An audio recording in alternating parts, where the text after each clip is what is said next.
యోహాను సువార్త 1వ అధ్యాయము 1వ వచనం చదువుకుందాం.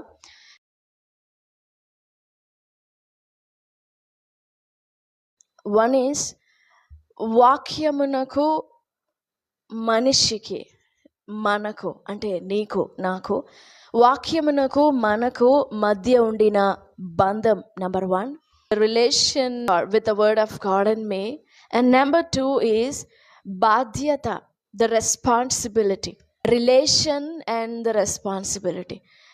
If I know the relation of the word of God with me, I understand the relation with me, then I can clearly understand that I have some responsibility towards the word. If you can really understand the relation with you, and then you can truly really understand the responsibility which you possess, the responsibility which the word of God bestows upon you.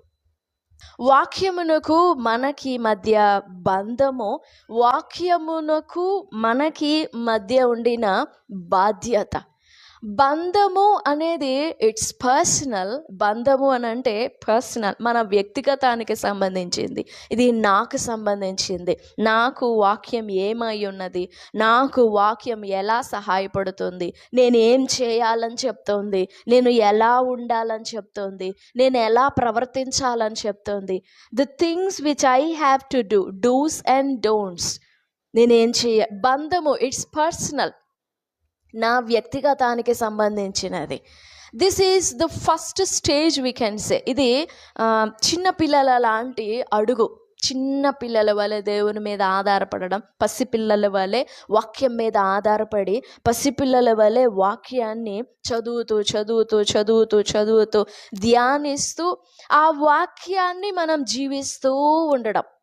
The first one వాక్యం యొక్క బంధం, నాకు వాక్యానికి మధ్య ఉండిన బంధం. The second one, the responsibility that I possess towards the word. వాక్యానికి నాకు మధ్య ఉండిన బాధ్యత అంటే సెకండ్ స్టేజ్ అని చెప్పచ్చు. ఈ వాక్యానికి నేను ఏం చేయాలి, వాక్యం ఇంతవరకు నాకేం చేసిందో నా బంధం అది. ఈ వాక్యానికి నేనేం చేయాలి, what I have to do, నేనేం చేయాలి. మనం అనుకోవచ్చు వాక్యం ఎప్పుడు మనకే సహాయపడుతుంది కదా, మనం వాక్యానికి ఏం చేస్తాం, మనం వాక్యానికి ఏం చేయగలము అని. అవునా? మనం వాక్యానికి ఏమైనా చేయగలమా? వాక్యానికి జీవం పోయడం మనం చేయగలమా? But we have to do, మనం చేయాలది.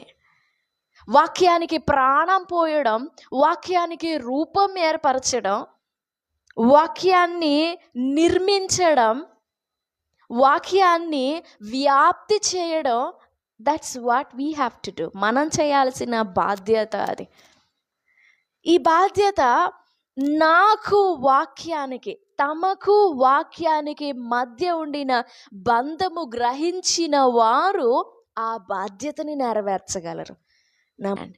If you truly understand the relation, or we can say the fellowship or the intimacy between you and God's word, and then you would not keep yourself silent. You would just fulfill the responsibility of God's word towards you. వాక్యం నాకేమయ్యిందో, వాక్యం నాకేం చేసిందో, వాక్యం నాకేం చేయగలదో, నాకు వాక్యానికి మధ్య ఉండిన బంధం ఏంటో అది నేను నిజంగా అర్థం చేసుకున్నట్లయితే నన్ను నేను మౌనంగా ఉంచుకొనలేను. నాకుండిన బంధాన్ని ఇతరులకు కూడా చెప్పటానికి పరిగెడతాను, ఇతరులకు కూడా చెప్పటానికి ఆశపడతాను. పిల్లలు కనుక ఏదైనా ఆశ్చర్యమైనది, ఏదైనా సంతోషమైనది చూసారనుకోండి, ఆ పాప ఎలా గ్రహించుకుందో, ఆ ఇష్టమో సంతోషం ఎలా గ్రహించుకుందో, పట్టలేక ఆనందం పట్టలేక పరిగెత్తి ఇంకొకరికి చూపించాలని ఎలా ఆశపడిందో, నిజంగా నాకు వాక్యానికి మధ్య ఉండిన బంధం ఏదో నేను అలా అర్థం చేసుకుంటే, నిజంగా బంధం ఏంటో నేను గ్రహించుకుంటే, నేను కూడా అలానే పరిగెడతా, నీవు కూడా అలానే పరిగెడతావు, నీకు తెలిసిన, నీవు అనుభవిస్తుండిన బంధం ఇతరులకు తెలియజేయటానికి. నీ బంధం ఏంటో తెలిస్తేనే నీ బాధ్యత ఏంటో తెలుస్తుంది. ఆదికాండంలోనికి వద్దాం. 1వ అధ్యాయము 2-3 వచనాల్లో, భూమి నిరాకారముగా శూన్యముగాను ఉండెను, చీకటి అగాధ జలముల పైన కమ్మి ఉండెను, దేవుని ఆత్మ జలముల మీద అల్లాడుచుండెను. దేవుని ఆత్మ జలముల పైన అల్లాడుచుండెను. 3వ వచనం, దేవుడు, అప్పుడు దేవుడు అని లేదు, ఉందా అలాగా? దేవుడు వెలుగు అని ఉచ్చరించగా, దేవుడు వెలుగు అని ఉచ్చరించగా వెలుగు కలిగింది. Just breathed out, let there be light. Light వెలుగు అని అలా ఉచ్చరించగానే వెలుగు కలిగింది. ఆ ఉచ్చరణే వాక్యము.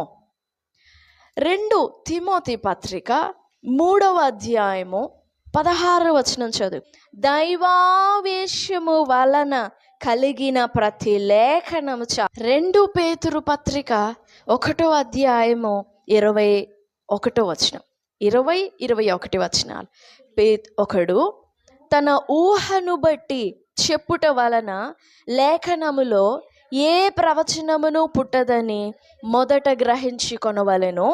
ఏలయనగా ప్రవచనము ఎప్పుడును మనుషుని ఇచ్ఛను బట్టి కలుగలేదు గాని, మనుషులు పరిశుద్ధాత్మ వలన ప్రేరేపింపబడిన వారై దేవుని మూలముగా పలికిరి. పరిశుద్ధాత్మ వలన ప్రేరేపింపబడిన వారై దేవుని మూలముగా.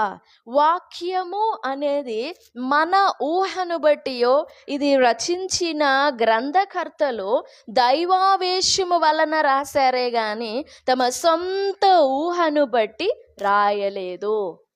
2 తిమోతిలో చూసాం కదా, దైవావేశము వలన కలిగిన ప్రతి లేఖనము. In English, all scriptures were breathed out.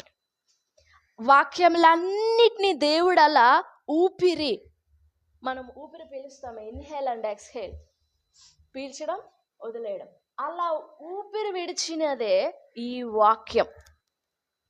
ఊపిరి విడిచినదే ఈ వాక్యం. ఇందాక మనం చెప్పుకున్నాం, దేవుడు, తెలుగులో దేవుడు వెలుగు కలుగును, వెలుగు కమ్మని పలుకగా వెలుగు కలిగాను. పలుకగా అనింది ఎవరు? దేవుడు. ఎవరు?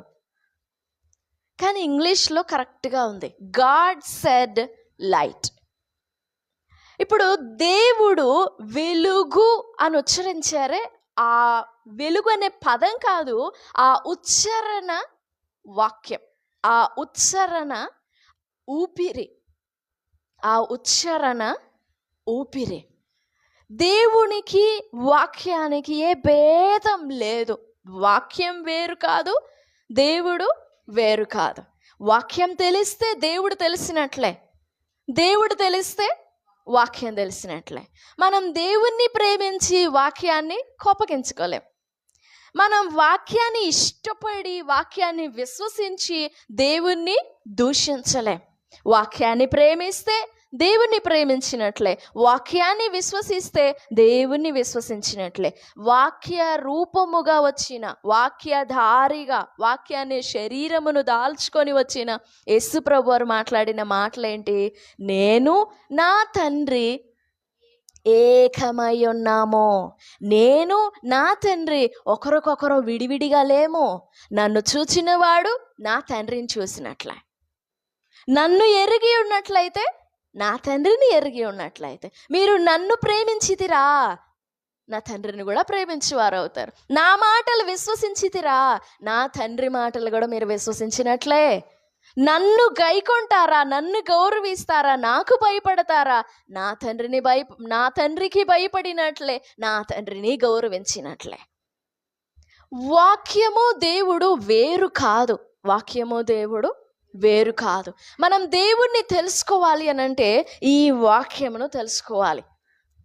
యోహాను పత్రిక, మొదటి యోహాను పత్రికలో 2వ అధ్యాయము 3వ వచనం, మరియు మనం ఆయన ఆజ్ఞలు గైకొనిన ఎడల దీని వలననే ఆయనను ఎరిగి ఉన్నామని తెలుసుకొందుము. అదే 2వ అధ్యాయము 5, 6 వచనములు చూడండి. ఆయన వాక్యము ఎవడు గైకొనునో వానిలో దేవుని ప్రేమ నిజముగా పరిపూర్ణమాయెను. ఆయన యందు ఉన్నవాడనని చెప్పుకొనువాడు ఆయన ఎలాగు నడుచుకొనెనో అలాగే తానును నడుచుకొనబద్ధుడై ఉన్నాడు. మనం ఆయన యందు ఉన్నామని దీని వల్లనే మనకు అర్థమవుతుంది. 2వ అధ్యాయం 3వ వచనం చదివాం కదా. మనం ఆయన ఆజ్ఞలు గైకొన్నట్లయితే, ఆజ్ఞ మాట వాటిని గైకొన్నట్లయితే ఆయనని మనం తెలుసుకున్నట్టే. మాట గైకొంటే, మాట విశ్వసిస్తే ఆయన ఎవరో మనకి తెలిసినట్టే. ఆయన ఏం చేస్తున్నాడో, ఆయన ఏమై ఉన్నాడో, ఆయన ఎవరై ఉన్నాడో ఆయనని మనం తెలుసుకున్నట్టే. యెషయా గ్రంథం 55వ అధ్యాయము 10, 11 వచనాలు. ఇర్మియా గ్రంథంలో మరొక మాట చూద్దాం. ఇర్మియా గ్రంథము 33వ అధ్యాయము 2వ వచనం. మాట నెరవేర్చు యెహోవా స్థిరపరచవలెనని దాని నిర్మించు యెహోవా అను నామము వహించిన వాడే ఈలాగు సెలవిచ్చుచున్నాడు. మాట నెరవేర్చు యెహోవా. వాక్యం ఏంటి? అసలు ఆ వాక్యం పుట్టేదే అది కలుగాలి అని. వెలుగు అని ఉచ్చరించారు. ఎవరితో చెప్పారు ఆ మాట? చీకటితోనా? వెలుగుతోనా? దేవుడు వెలుగు కమ్మని పలుకగా ఎవరితో చెప్పారు ఆ మాట? అక్కడ ఎవరున్నారు? అపవాదితోనా? ఎవ్వరు లేరు. ఒక మాట, ఒక ఊపిరి, ఉచ్చారణ వచ్చింది అంటే అది నెరవేరాలని, అది స్థాపించబడాలని. అదే 33వ అధ్యాయం 2వ వచనం అర్థం. మాట నెరవేర్చు యెహోవా స్థిరపరచవలెనని దాన్ని కట్టి కట్టి కట్టి నిర్మించు యెహోవా. ఒక మాట బయలుదేరింది అని అంటే ఇంకా అదంతే. భూమి గతించిపోని, ఆకాశం గతించిపోని, ఇవన్నీ ఆయన తర్వాత వచ్చినాయే కదా. ఇవన్నీ ఒక వస్త్రము వలె చుట్టి పడేసినా కానీ ఈ వాక్యం మాత్రం అలాగనే నిలిచి ఉంటుంది. పొల్లైనా తొలగిపోదు, సున్న కూడా కరిగిపోదు, తరిగిపోదు. వాక్యము యొక్క బంధం ఏంటంటే, దాని పర్పస్, వాక్యం యొక్క ఉద్దేశం ఏంటంటే దేవుని ఊపిరి. ఆయనకి అంతం ఉందా? ఆయన ఎప్పుడు చనిపోతాడు? ఈ లోకం అంతం అయిపోయినప్పుడా? ఇంకెప్పుడు? ఆయనకి అంతం లేదు. ఆయన ఆది లేదు, అంతం లేదు. ఆయనే ఆది, ఆయనే అంతం ఆయన. ఇప్పుడు ఆయన ఊపిరి ఎంత కాలం ఉంటుందో అంత వరకు వాక్యం ఉంటుంది. నా మాటలు అర్థమవుతున్నాయా? ఆయన ఊపిరి ఎంత కాలం అయితే సజీవంగా ఉంటుందో, కొర ప్రాణం అంటారు చూసారా? పావును కొట్టి తల మీద కొట్టి కొట్టి చిత కొట్టిన తర్వాత కూడా తోక కదులుతూ ఉండిద్ది. కొర ప్రాణం ఎక్కడో కొంచెం తోకలు ఎక్కడో కొర ఉంటుందండి. ఆ తోకలో ఉండే ప్రాణానికి బతికిద్దా పాము? దేవుని ఊపిరి అలాంటిది కాదు. కొట్టుకొని కొట్టుకొని కొట్టుకొని కొట్టుకొని ఊపిరి నిలబెట్టుకునేవాడు కాదా ఆయన. ఆయనదే ఊపిరి, ప్రాణం ఆయన, జీవం ఆయన. నేనే మార్గం, నేనే సత్యం, నేనే జీవం అన్నాడు ఆయన. నేనే జీవాన్ని, జీవం సృష్టించేది నేనే. వాక్యం యొక్క బంధం అది. వాక్యం యొక్క విలువ, వాక్యం యొక్క ఉద్దేశం, వాక్యం యొక్క కారణం, వాక్యం యొక్క ఉనికి, మూలం అదే. ఏంటి అని అంటే దాన్ని నిర్మించాలని, దాన్ని నిర్మించిన దానిని నెరవేర్చాలని.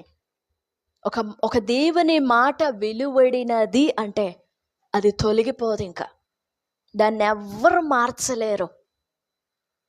దేవుని మాటను మనం అర్థం చేసుకోవాలంటే దేవుడు ఏమై ఉన్నాడో, ఆయన ఎంత భయంకరుడు. మనం ఆయన సన్నిధానమునకు చేరలేం కాబట్టి, అంతటి మహామహిమలో నివసించు కాబట్టి అమ్మో ఆయన దగ్గరికి పోలేమన్నంత భయంకరుడు అంటాం.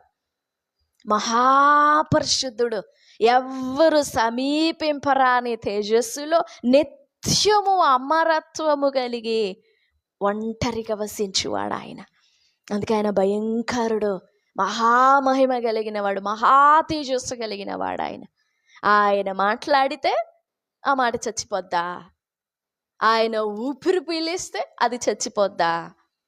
వాక్యం ఎందుకు తప్పుగా అర్థం చేసుకుంటామో తెలుసా? వాక్యం ఎందుకు తప్పుగా వివరింపబడుతుందో తెలుసా? వాక్యం ఎందుకు అబద్ధముగా ఉన్నది లేనది ఉన్నట్టుగా బోధించబడుతుందో తెలుసా?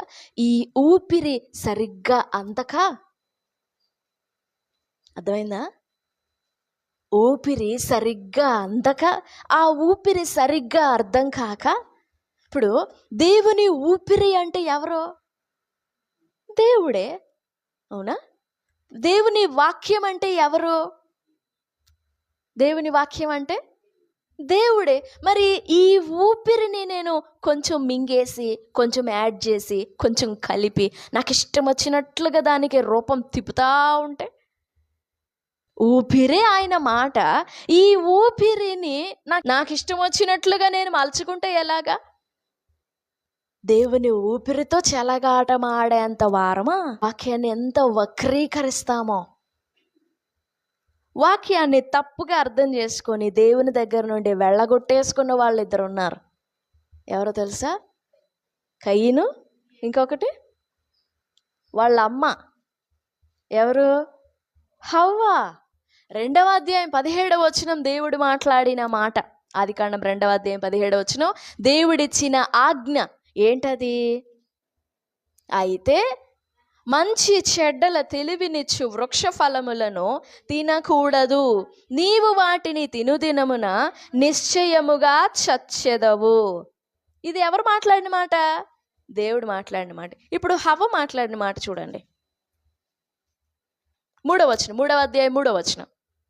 అయితే తోట మధ్య ఉన్న చెట్ల ఫలములను గూర్చి దేవుడు మీరు చావకుండునట్లు వాటిని తినకూడదనియో వాటిని ముట్టకూడదనియో చెప్పాను. ఇది హవ్వ చేసిన డేంజరస్ సిన్. ఆమె పండు తినడం వల్ల ఆమె చచ్చిపోలేదు. దేవుని ఆజ్ఞని, దేవుని నోట నుండి వచ్చిన ఆ మాటని తృణీకార భావంతో ఏముందిలే ఏదో ఒకటేగా, అదేనా అనుకుంటా దేవుడు చెప్పింది, అదే అయ్యుండొచ్చులే అనే ఆ నిర్లక్ష్యమే రెండో మాట యాడ్ చేసేటట్టు చేసింది. ఇది హవ్వ చేసిన డేంజరస్ స్టెప్. కయీను ఏం చేశాడు? 4వ అధ్యాయం 12వ వచనం.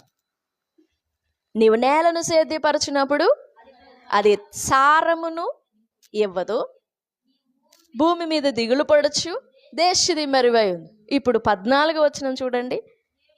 కయీను మాట్లాడిన మాట, నేడు ఈ ప్రదేశము నుండి నన్ను వెళ్ళగొట్టితివి, నీ సన్నిధికి రాకుండా వెలివేయబడి దిగులు పడుచు భూమి మీద దేశదిమ్మరినయ్యుందును.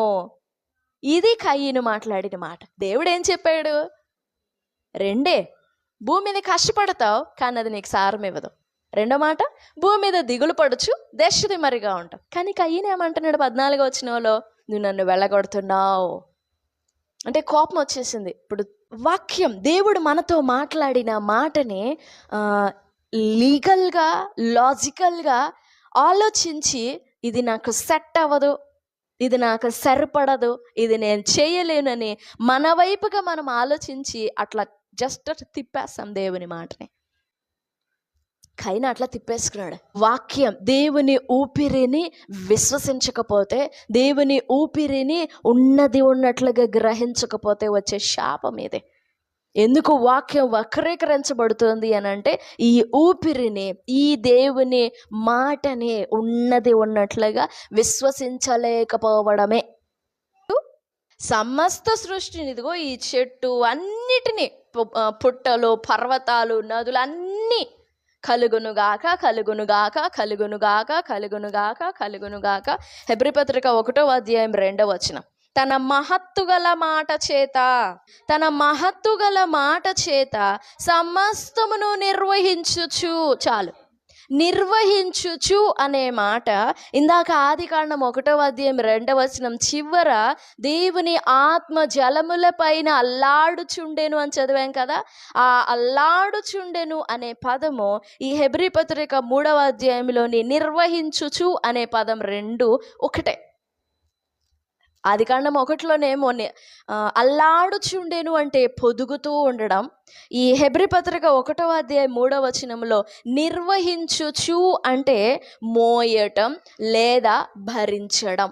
పెద్ద రాతిని మోయలేక అటు ఇటు కదలకుండా అట్లా నిలబడడం కాదు, కానీ ఒక గురితో, ఒక ఉద్దేశంతో ఆ రాతిని గమ్యస్థానానికి మోసుకొని పోచూ ఉన్నాడని అర్థం. ఆ భావం వస్తుంది. నిర్వహించుచు, మోస్తూ, భరిస్తూ సర్వ ప్రపంచాన్ని దేవుని మాట తన మహత్తు గల మాట చేత భరిస్తా ఉన్నాడు. దేవుడు భరిస్తా ఉన్నాడు. తన మహత్తు గల మాట చేత ఈ సర్వ ప్రపంచములను కలుగజేసి మోస్తున్న దేవుడు ఒక మనిషిని ఎందుకని చేతులతో చేయాల్సి వచ్చింది? ఎందుకని మనిషిని అలా పలుకలేకపోయినాడు దేవుడు? జంతువులను ఎందుకని కలుగునుగాక అన్నాడు? మనిషిని, నరుని ఎందుకని చేతులతో దేవుడైన యెహోవా నేలమంటి నుండి నరుని నిర్మించి వాని నాసికారంధ్రములలో జీవవాయువును ఓదగా నరుడు జీవాత్మ. ఎందుకని దేవుడు అలా చేశారు? బారా ఆశ. బారా అంటే 1:2 మనం చదివేమే, పలుకగా పలుకగా పలుకగా పలుకగా గాడ్ క్రియేటెడ్ క్రియేటెడ్ క్రియేటెడ్. 2:7 ఆశ. మన పేర్లు ఆశ కాదు, ఆశ. ఆశ అంటే సృజించడం, తనకిష్టమైనట్లుగా ఉన్నదాని మట్టిలో నుండి సృజించడం, తన పోలికలో సృజించడం, తన చేతులతో సృజించడం. బారా అంటే లెట్ దేర్ బి, కలుగునుగాక కలుగునుగాక కలుగునుగాక అని పలకడం. మనము బారాగా సృజించబడలా, కానీ ఆశగా చేయబడ్డాం, రూపించబడ్డాం. మన పోలికలో, మన స్వరూపములో నరుని చేయుదము. 26 1వ అధ్యాయం ఆదికాండం. నరుని చేయుదము. Let's make a man with our own image and with our own likeness. 26 మన స్వరూపమందు మన పోలిక చొప్పున నరుని చేయుదము. ఎందుకు దేవుడు అలా పలుకలేకపోయినాడు? ఆయన వాక్య స్వరూపుడే కదా. ఇప్పుడు మనకి ఈ గ్రంథమంతా ఇచ్చే బదులు ఒక మాటతో కలుగునుగా కంటే అయిపోద్దిగా. ఇంత గ్రంథం మనం నెరవేర్చాలా? ఇప్పుడు వర్షము, హేమము, ఒక కోడి, ఒక గద్ద, ఒక మేక, ఒక తిమింగళం, ఒక గాడిద, ఒక సింహం, ఇంకా ఒక గొర్రె. అబ్రహాముకి బలికి కావాలి అని అంటే పోయి నిలబడింది గొర్రె. ఇదిగో యోనాని పోయి మృంగు అంటే పోయింది చేప. ఇదిగో పేతురికి షెకెలు కావాలి, పోయి పేతురికి కనపడు అని అంటే చేప షెకెలను మింగేసి పోయి పేతురికి కనపడింది. ఇలా చాలా ఉన్నాయి కదా. గాడిద ఎవరు? బిలాము. మాట్లాడు అని అంటే మాట్లాడింది. సింహము దాన్ని కొట్టి చంపు అని అంటే చీల్చి చంపేసింది. ఇంకా చాలా జంతువులు ఉన్నాయి. అలా చేసుకోవచ్చుగా మనల్ని కూడా. అవసరం వచ్చినప్పుడు అల్లా రైట్ గో అనగానే వెళ్ళి పని చేయడం, అక్కడ కూర్చోనంటే కూర్చోడు. మనల్ని ఎందుకని అలా చేసుకోలేదు దేవుడు? మనల్ని అలా చేసే పవర్ లేదా దేవునికి? లేదా? ఉంది. మరి ఎందుకని చేయలేదు? దేవుడు ఏమనుకున్నాడంటే, యోహాను సువార్త 1వ అధ్యాయము 1వ వచనం 14వ వచనములో ఉండిన భావం మనం అవ్వాలని. ఆది యందు వాక్యం ఉండేనో, వాక్యం దేవుని యొద్ద ఉండేనో, వాక్యం దేవుడై ఉండేనో. 14వ వచనంలో ఆ వాక్యము శరీరధారిగా కృపాసత్య సంపూర్ణుడిగా మన మధ్యనే. అది మనం కావాలని. నేను ఒక మట్టితో ఒక బొమ్మను చేస్తా, నా మాట అంతా, నా ఊపిరంతా నింపేసి, నా పోలికంతా నింపేసి, నాకు ఇష్టం వచ్చినట్లుగా నేను ప్రేమిస్తా. ఎంత గొప్ప ఉద్దేశమో! దేవుడు ఊదినాడు, జీవాత్మగునట్లుగా ఊదినాడు. దాన్ని నువ్వు కట్టాలి, దాన్ని నువ్వు నిర్మించాలి. ఇదిగో ప్రభు ప్రేమిస్తున్నాడు, ప్రభు నీ కోసం ప్రాణం పెట్టినాడు, నువ్వు ప్రభు ఊపిరై ఉన్నావు. వాళ్ళు అది అర్థం చేసుకున్నట్లుగా, విశ్వసించినట్లుగా నువ్వు అర్థం చేసుకున్న ప్రేమ, నువ్వు అర్థం చేసుకున్న వాక్యం వాళ్ళకి విత్తాలి. అది నీ బాధ్యత. బంధం తెలియకపోతేనే మన బాధ్యత కనపడదు. బంధం తెలిస్తేనే నీకుండిన బాధ్యత ఏంటో కనపడుతుంది.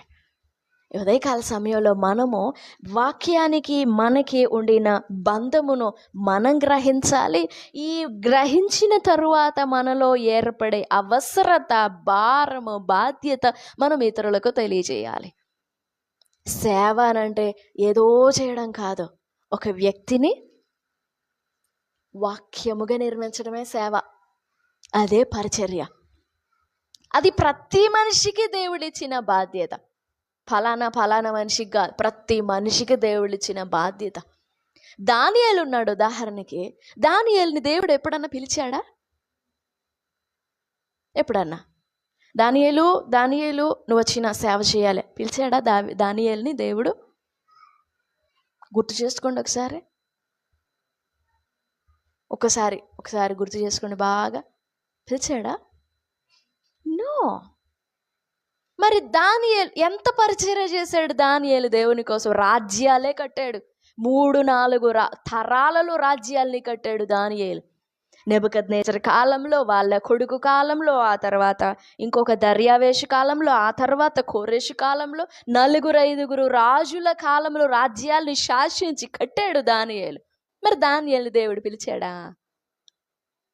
ఇదిగో ప్లీజ్ దానియేలు, నువ్వు రావాలి, నువ్వు పరిచర్యలోనికి వచ్చి నువ్వు ఇలా పని చేయాలి, నా పక్షంగా నిలబడి నువ్వు మాట్లాడాలి. మాట్లాడా?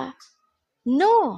కానీ దానియేలు 1వ అధ్యాయము 8వ వచనం, రాజు భుజించు భోజనమును పానము చేయు ద్రాక్షరసమును పుచ్చుకొని తన్ను అపవిత్రపరచుకొనకూడదని దానియేలు ఉద్దేశించి తాను అపవిత్రుడు కాకుండానట్లు వాటిని పుచ్చుకొనకుండా సెలవిమ్మని నపుంసకుల అధిపతి. ఇది దానియేలు చేసుకున్న తీర్మానం.